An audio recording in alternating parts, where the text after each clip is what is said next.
everyone out there on the interwebs. Please welcome special guest, Shanjay Perinpanathan.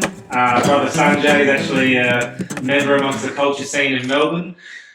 His day-to-day, he likes to do risk analysis, works with a lot of statistics, and is an all-round chiller. Please welcome Brother Shanjay to the show. Hey guys, is this an ongoing show? You done this before? Done many of them like this. None of them quite like this one, but you know, The old champion. it's an ongoing sort of pursuit. That's cool. We were just talking a little bit earlier about what's happening today in these crazy social, economic societies we live in, and it's it's scaring a lot of people away. Comedy is desolate. People aren't allowed to gather in groups up above 100 people. I think it's the first time in my generation anything like this. Oh yeah, it's like a once in a generation event, which is like crazy to think. Because you always see these like historical events, and there's like so many things that go wrong, and for that thing to happen, like across the board, all these things like in the country or at the time, and then you sort of look at it from like a future like context, where you look at it as history, just like how, like no wonder something like that, like how could we ever get to that point? Because it's like so many of those things that happen, and then to be caught in like one of these events, pretty crazy. Well, times we live in. I know you're definitely sort of cautious of the severity of the illness, where it could, be a deadly sort of disease for some people. Yeah. If they catch it. Well, ideally, it's like killing people. It's like murder. Yeah, in a way. I mean, when people are going just like, when they have like all these things advising you just to like not harm someone else. And then you just completely ignore it, then yeah, it's a little bit like that. But then, that's sort of, it's like, vegetarians are just like, what you're doing is not vegetarians, like, more like animal rights. It's like, that little thing you're doing, that little bus trip that you took, is actually contributing to the death of quails. So I think.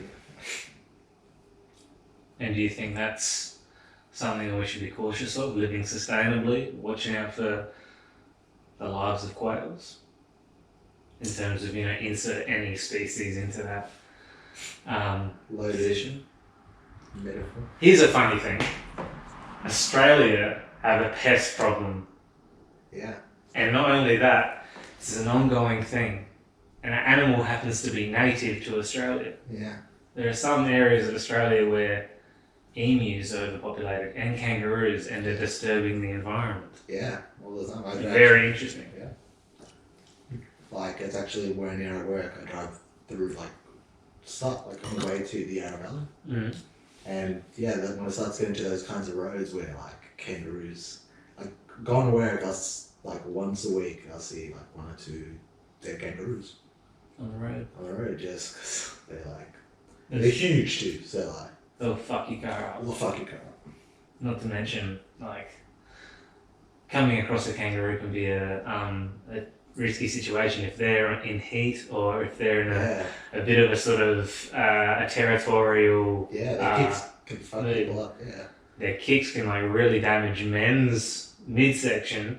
Yeah. I heard of people getting kicked in the groin and like losing like a nutsack. Jeez. These things happen. These things happen. Look what a horrible. It's like something like a country town. They come into like the nearby clinic, and they're just like, fuck. Like my nuts like shattered, and then like the doctor like, these things happen. And it's like, if you're a man now, that happens to everyone around these parts. He's actually like, not another one. Yeah. they've doubled in statistics just this week. Yeah. It's like coronavirus statistics. It's a pandemic. Not the statistics becoming double, but like the number of statistics Mm. doubling. There's just more statistics about it's like more redheads are being killed on average later in the day. Yeah. Maybe it's a sort of a lightning issue where they sort of are more active later in the day and they attack redheads. Yeah. Statistics like that. You can find statistics to explain anything. Man. Statistics are important. I think we live in a very strategized world where like everything's algorithmized, everything can be calculated online. And now they hear talks about sort of the cameras on our phones and the cameras on our devices watching our eyesight. Yeah, What we're paying attention to. That's how the analysis, like how sophisticated it is. for sure. Like in a group of friends, we started talking about like beef jerky. Just the concept of it, like, oh, it's so good. Like, how good's beef jerky? Like, why don't we have more of this? You know. And then within the week, I started getting Facebook ads for like beef jerky. Right. Like not just one company, like a brand. It was like different kinds of brands. It was suddenly picking up that I got an interest in beef jerky. Definitely monitors what you're. Yeah, I didn't like search anything up. And then sometimes I'll get ads where it's just like, where did you get this? I was scrolling and I saw this ad where it said, do you suffer from what's it called? PE? Can I guess what PE means? Yeah. Is it premature Yeah. erectile dysfunction? Yeah. No, just like that's not a targeted ad. You're just throwing. I wasn't searching premature ejaculation. No. Is it timing me? You're just sending this to all the men on Facebook. That's just what you're doing. You do like an Indian like call center They scam. could probably throw that out and there'd be people who are like, I don't know. Have I been premature? I haven't been timing myself. Yeah, well, and they also. So the last time, it did end in 3 pumps. Yeah. She didn't get her pants off, man. It was terrible. The amount of jeans that I've had to clean the stains out of. I'm so sorry. Not another one. The lady at the dry cleaner is like, not another one. It's the 3rd time this week. The number of statistics has doubled. That's the running joke. The woman is that ish. The woman's that doctor at the clinic who's looking at all the shredded nuts. Not another one.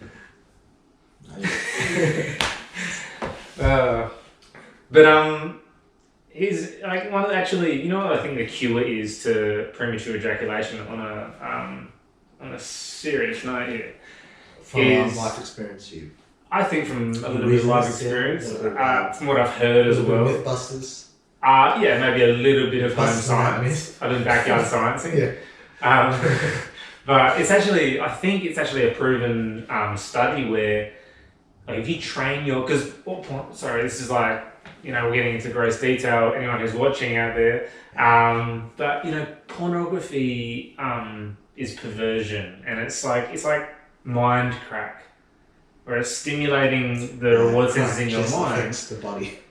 Well, here's the thing, like, it affects your body in this way. It's like you're training your body to come quicker by masturbating, right? And you're training your body to come from, like, that is the least sexiest thing, like the least, most sexual thing you can think. Just start looking at moving images of people doing sex, right? So there's no contact. You're not actually like doing your sex. You're masturbating. You're sodomizing yourself. I mean, just to use a biblical term here. But pornography. You're getting a reward emotion or award sense from whacking off to other people fucking. And I think when you're actually with somebody and, you haven't actually been sort of practicing with somebody else, you've been practicing to a video, it makes you come quicker. Yeah. It's like, apparently there's it could also work like, the more you engage in any sort of like activity, that you're trying to improve in, you like it might not be in the natural environment, but it is better than trying to expect a certain result without the training. Like for instance, like people running, Mm-hmm. Can you hear me that? people running on a treadmill. Mm-hmm. Sorry, this is the. Yeah. That's like, Yeah. that's, in reality, that's 3-point lighting. Look at you with the. And I don't mean, I just, because there's a camera there, I mean, we play to the camera instinctively. Yeah. But, Are you flexing too? no. But, yeah, so I just didn't want to bring you out of your thought passage there. We were just talking about something serious. Yeah. And if my word to advice for the people out there who are interested about that type of information is I think masturbation is never a good thing to practice with. You should be trying to sort of not masturbate at all costs. Yeah. And I know myself, I've had my own battles, but I definitely feel better if I don't masturbate. It's just hard to break the habits. Yeah. Well, it's like junk food. Exactly, it's mind crack. Yeah. Not that I've ever taken crack. I'm just saying that's sort of like that's what I assume is the stimulatory sense from this thing, where people get addicted to those things. Alright. You get me? Have I made it awkward talking about it? Yeah, well, it's just like, it wasn't something I really thought about when that ad was sending. Not at all. No. Talking about it today. All right, well, I'm glad we cleared up our stances. You know what? I'd be offended if my computer gave me ads for that on my Google. Yeah, I was just like, I did, because you can look up actually why you get an ad on Facebook. Yes. They'll tell you what the marketing demographic you're forming that they're trying to cater to. Mm. And I think it was like anyone from 18 to 35. It's just an age bracket. Yeah, like that was so they were throwing a pretty wide net. Mm. You can actually look up all the things that Google has worked out about you based on your searches. Mm-hmm. And these are just like estimates, but you can look at every single like category estimate that they've worked out about you. What is it? What's the service? No, you can just like look into your Google settings and it'll show you what they've worked out, like what demographics they think you're in. It's pretty messed up. Yeah, like they can work out your education. They can work out what stage of career you're in, what kind of career you're in, your relationship status, other like hobbies and interests. Like they have, like when you look at it's sort of like you ever read like your Myers-Briggs or your like Zodiac for the first time, and there's just like a lot of qualities in it that you're like, oh, it's totally me. 100%. Yeah, it's like the same thing. With looking at basically your digital portrait. Yeah, you're like looking at your digital portrait, so it's like there is some stuff where it's not like exactly. It's just that you might have been looking at that thing one time. Yeah, and then like nuclear weapons. Yeah. I was looking at nuclear weapons. Doesn't mean that I'm going to blow anything up. Machine. Yeah. It's no reason any of that puts in. It's an art project. No, yeah. But yeah, you look at it and you're like, oh, it's a lot of shit that is actually me. Like, for sure. Exactly. And you know what? They probably have your incognito mode searches too. Oh yeah. You know, I don't know if you use incognito mode, but there's been times where I'm like, you know what? I need the incognito mode here because I'm feeling guilty. I just need to look this up. Yeah. You know? Yeah, no, I get you. Does it work? I get what you're putting. I think it's just if your family ever find your search history, it'd be like having your mate throw out all your pornography before your parents find it if you die or something. Yeah. You know, you don't want your parents to find that after death. Yeah, what's the most disgusting thing you've watched? Or you know, I keep on coming back to this video as I see Coming back to it, yeah. as the lowest form of sort of like circulating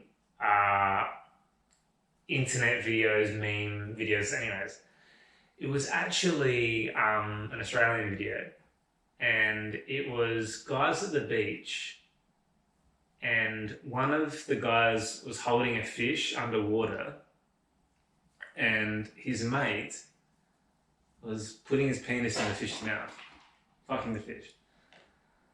As like he was wanking with the fish, like, and his, just there's so many things messed up about this. Like, we could break it down, like, you know, we could break down the whole sort of thing about this is bestiality, which is just fucked up. Yeah. And not only that, it's his mate.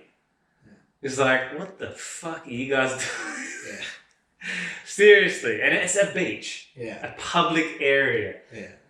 You know what it's and like that's like, you know, when people are like, oh, if you were gonna have sex with a mermaid, would you want top half human or bottom half human? Because it's like a mermaid's like it could be half top half human, bottom half fish. Well, you wouldn't top half fish, bottom half human. For sure. I totally get what you mean.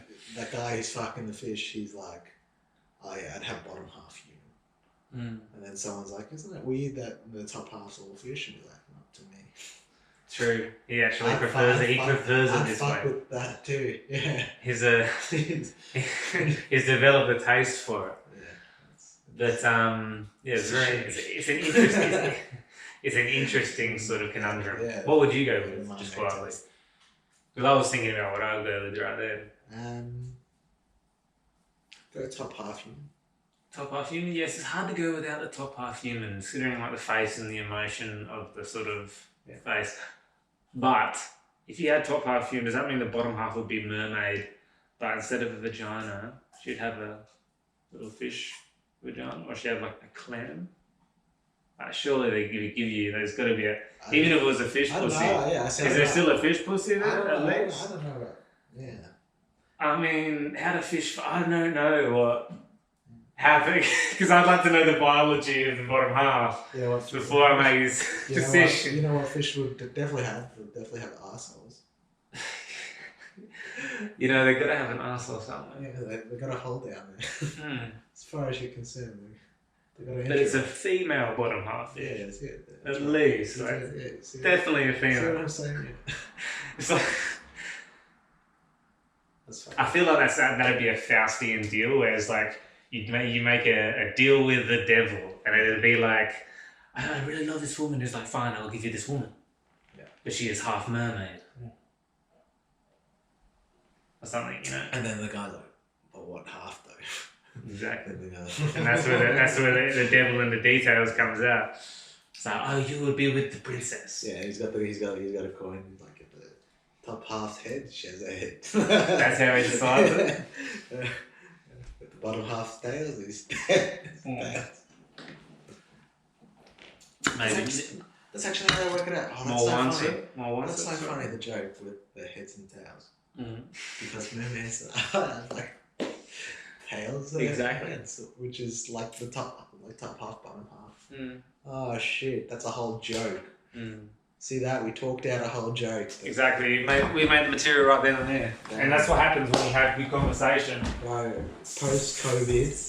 Say again? Post-COVID. Post-COVID-19. Post-COVID-19, yeah. If we survive that long. Yeah. If the COVID doesn't get us. We're drinking a nice Merlot from the Stella Cup, all the way from South Australia. South Australia. What region?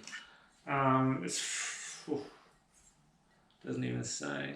It's probably on the front. That's a troubling sort of thing. They probably just get blend from all over. How's this? It's from a world notoriously. It says secret reserve. Doesn't actually say the region. It'll say where it's bottled at. Krodorf. Doesn't say the region on there. It's crazy. Secret reserve. It's got the golden secret reserve badge of approval though. So, you know. Good pour this time. Nailed the pour on that one. Speaking of Faustian deals, if you were to make a deal with the devil to have one skill or trade what do you think that your deal or skill would be?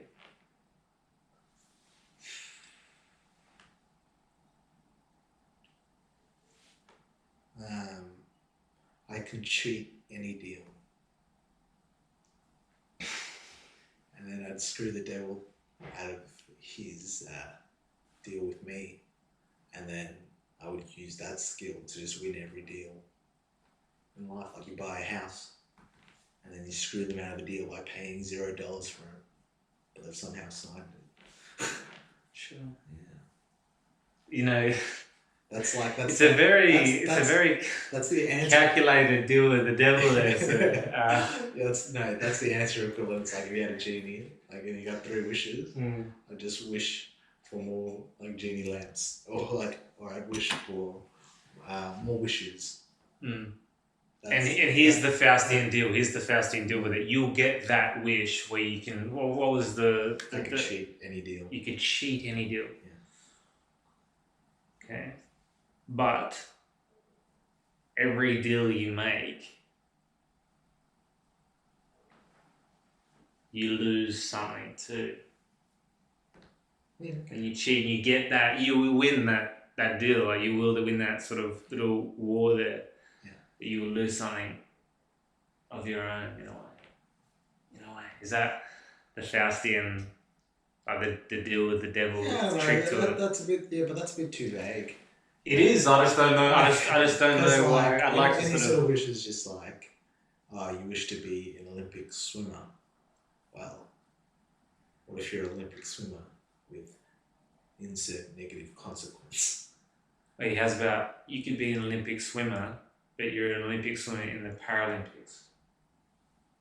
Yeah, they could say like that is it's sort of like a little trick clause. Yeah, but what you were saying about whatever you lose something, it sort of sounds like, and then you'll just have a negative consequence. Like, you know, I hear. Like if you're thinking about wishing for I wish to have like the ability to write hit songs. It's like, alright, every time you write a hit song, you lose something. Something like important to you. See how a lot of situations. Well, I was gonna lead into the sort of the world of like deal with the devil, satanic Luciferian pact. Whereas if you were to take a step, say one. You lose a family member. Yeah, say one. Something and fucked I'll up. tell you the negative consequence. Say like a deal that you. My Faustian deal, personally. You know, the oldest cliche of the deal with the devil is like at the crossroads, where you want to see what the alternate. Not necessarily the alternate, and when you're at the crossroads and you're like, I want to play this guitar the best in the world. Yeah. And then you're selling your soul to the devil. You're writing your soul off, like you're forever in the devil's debt. Yeah. So you may be the best guitarist in the world, but there is always a devil on your back. Yeah. Well, that's the sort of Faustian philosophy of that whole sort of pact. Yeah. I don't know what mine would be. Most successful comedian in the world. But I wouldn't like to I'd like to have that. I wouldn't like. I'd like to have that of earning it, as opposed to sort of being like the devil's giving you this thing. Yeah, but you wouldn't want all the accolades that came with that, being the funniest person ever. Let's say I made a deal with the devil to be the funniest man ever. Yeah. What would be my trick clause?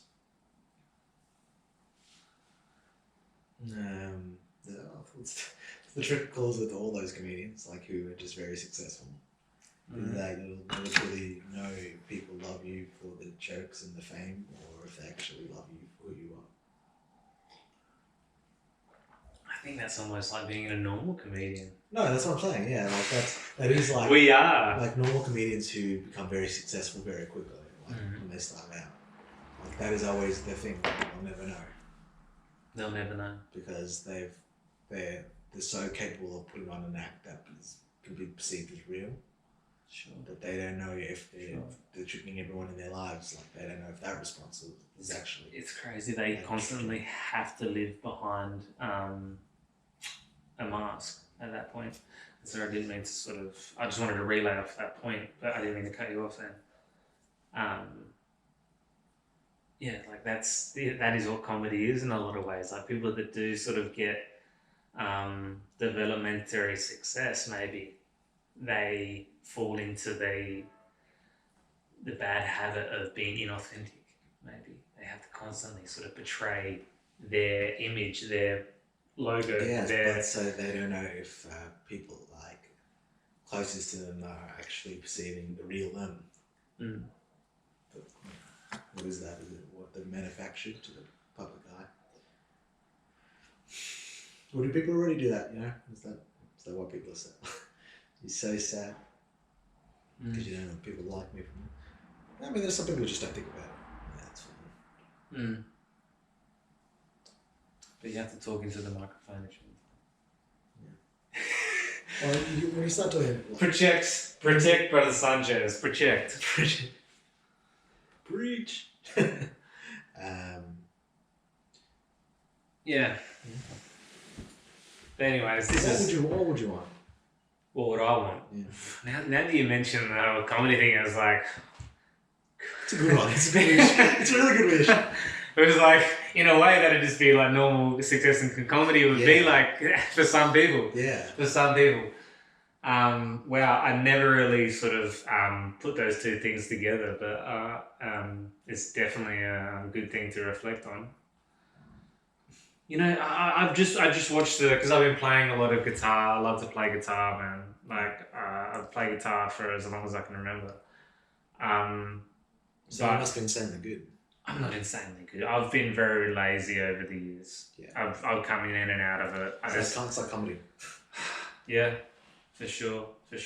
But guitar I've neglected more so, just because I've done it for longer. But if I could be at the crossroads and sort of sell your soul to the devil, that's the oldest trick. What would you want to be better at? Comedy or guitar playing? Yeah. You know what? I think if I were to take the Faustian deal, it would be for sort of a hobby like guitar playing. Because I don't think that I am great at guitar playing. Like there are people that I watch play guitar and it's but here's the thing: like fantastic. the crossroads, like what you choose. It's like people will consider you amazing at that thing. Mm. Well, I wouldn't need it for comedy. So I might have to lead it for the guitar. But I think guitar is just such a cliche and sort of like such thing. It had to be guitar. You actually want guitar? Oh, I mean, have you've got like a hobby? Like comedy would be your hobby. Yeah. Right. Yeah. It's something you can develop over time. Yeah. But you can do that with guitars. Exactly. If you were a successful comedian, which is what I've done, like a very successful comedian, where you can like do a show and like make like 20K. Sure. You would then in your free time would have so much time to practice guitar. Sure. Whereas once you become a successful guitarist, it's hard to become a successful comedian because people can't separate the guitarist. Okay. Like you'll get up and your material will be like, he's doing famous guitarist material. Because that's your life. And here's the thing, Brother Sanj, is that I actually think that here's the oldest question: would you rather be a successful or famous comedian or be a famous rock star? Yeah, for sure, a famous comedian. If I wanted to be a famous rock star, that's what I would do. Sure, but like as those two positions are sort of like the pinnacle of like occupational thing, and like in a weird way. Yeah. Like maybe there's always been like this, but in this day and age, to be a rock star or like to be a successful musician, you have to go out there and play the same songs every time. Like I think, as a comedian, we like to do the same jokes, but we also like the freedom of being ourselves. But see, that's the thing. Like I was going to say, like artists, like they might be popular for a minute and like they're very successful. But like if you were an 80s musician, like artist, like whenever you tour, like you'd still tour, but your music would be stuck in that 80s period where you were producing it. Whereas I feel comedians just keep getting better and better as they get older. They can develop. Because their perception's good. And they're basically downloading more and more information. Their perspective hasn't changed. It's just what the inputs are, or the information in the world, and their view. 100%. It's an interesting thing to think about.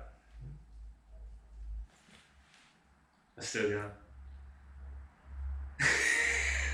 we shouldn't even said that. Forget I even said that. It's good. There was a solid break between when you said it and when it was like addressing. So you can just cut that. I hope this picks up your voice though, because like well I wish I had a mic right here. I do have a voice. Like before I started recording my sets, just a video, I had a recorder, which actually was good. And actually, the audio is very clean in an open environment. Definitely. Like background, like residual noise, it actually naturally just can't cut out. And it sort of pick up the reverberation. In a room like this is quite boxy and hard walls, so the reflection sort of affects the recording. But if you have something that sort of... Actually, these Huawei's have these crazy technology in them where they can record conferences with their phones now because they can detect... That's how China gets its information. Yeah. And of course that technology is good in those phones. It's crazy. China needs it to be good. It's crazy, yeah. What do you think about China, the totalitarian state? Do we believe the reports about Corona coming out of China? Like, I thought that we were trained not to believe in Chinese media because they were full of deception. Apparently a lot of it's coming out, like, a lot of it, like, for Australians getting it, like, it's from them getting contact with people from the US. So, as far as Australia is being infected, it actually came out of the US. But we have heaps of flights from China. I know, but it's like, I think at the time, like, it's very, like, there's lots of transient population of Chinese students, for instance, but like, they'll go away at like natural holiday breaks, like over like December, January period. Whereas, I don't know. My little brother just came back from the US and he spent a week and a half in quarantine. The college basketball player. Yep. That's nuts. That's crazy. Yeah. It's insane. But he spent a week and a half in quarantine because, you know, he came back with the flu. He had a terrible, worst flight home because he was like on a plane home sniffling and sneezing all through the plane as the people are sort of like looking at him like, what the fuck? And this guy's like, he's like quite noticeable because he's a big guy. And everyone's sort of like, you know, giving him the cold shoulder a bit cautious. Anyways, he got tested at the airport. Yeah. And it takes ages to do the test. Yeah, it takes ages. Apparently he had the rhino flu, which is another flu strain. That's a bit more like... It's not like corona, which is like, you know, a good thing. But... Yeah, just a more stepped up. Because he was definitely sick, that's the thing. Like, he's on the plane, like sniffling and stuff. It's like... people are just like, this is how I die. It's like I'm trapped for 20 hours. For 20 hours.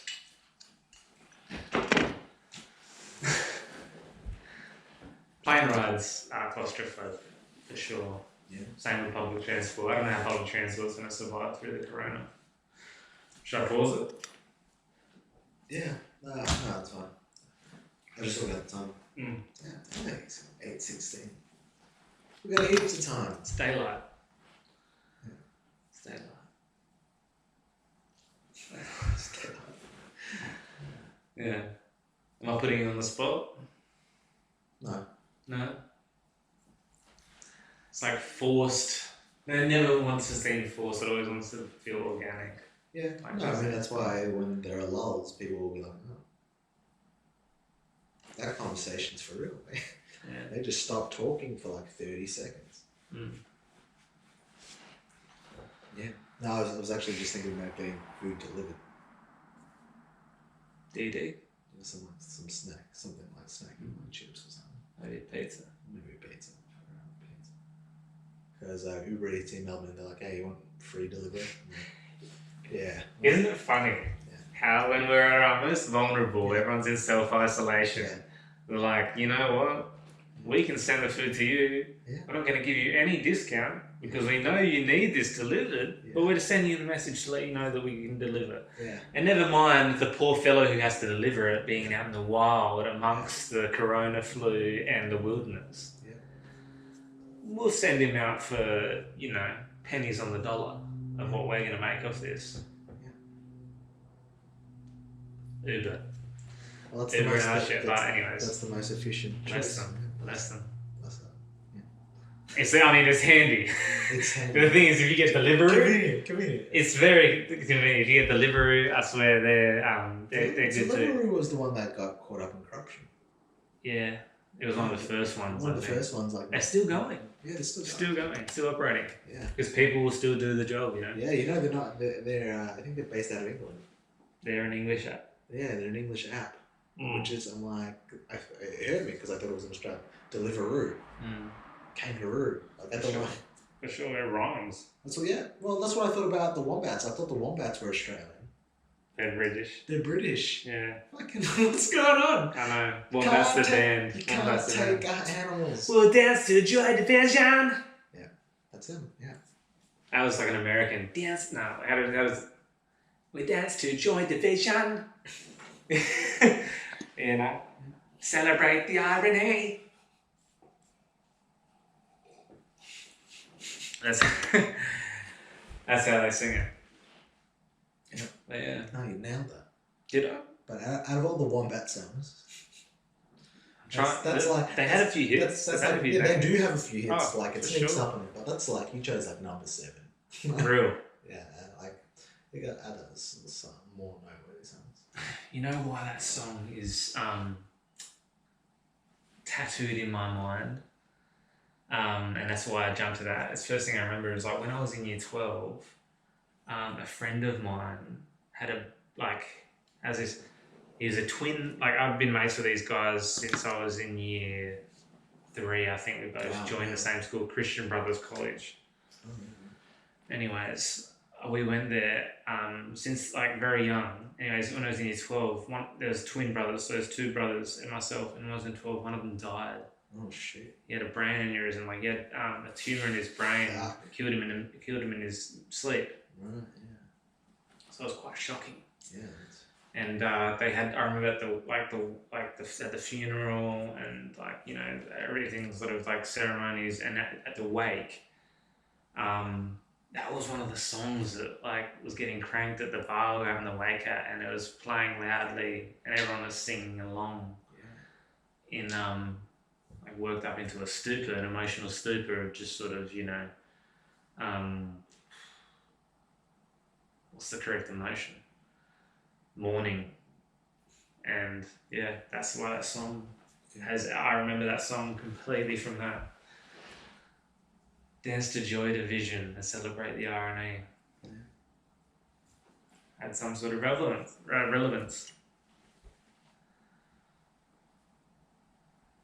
Yeah, no, that's fair enough. It's just one of those things. Everyone has a sort of a song or something that's sort of like they remember it from the smell, as well. Yeah. It's deep.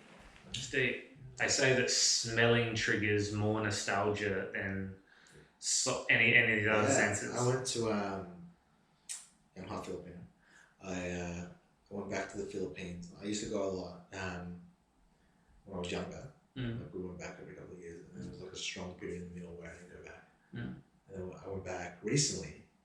Like as soon as I got off the plane, like breathing in the air, all those memories came rushing back. Like it smelled like Philippines. Wow. Yeah. You know what? I've been to a third world country. Yeah. Not saying Philippines is a third world country because I don't believe in numbering worlds. It is a third world country, I think. Is it? Yeah. It's developing actually. Here's just quickly as well, just let me touch on this, why do we number countries first and third world? Because these countries have been around longer. No, it's basically, it's categorical. based To on their GDP or something? I think it's it's definitely like an economic factor, like how stable is their economy, but it's also like is their government like democratic?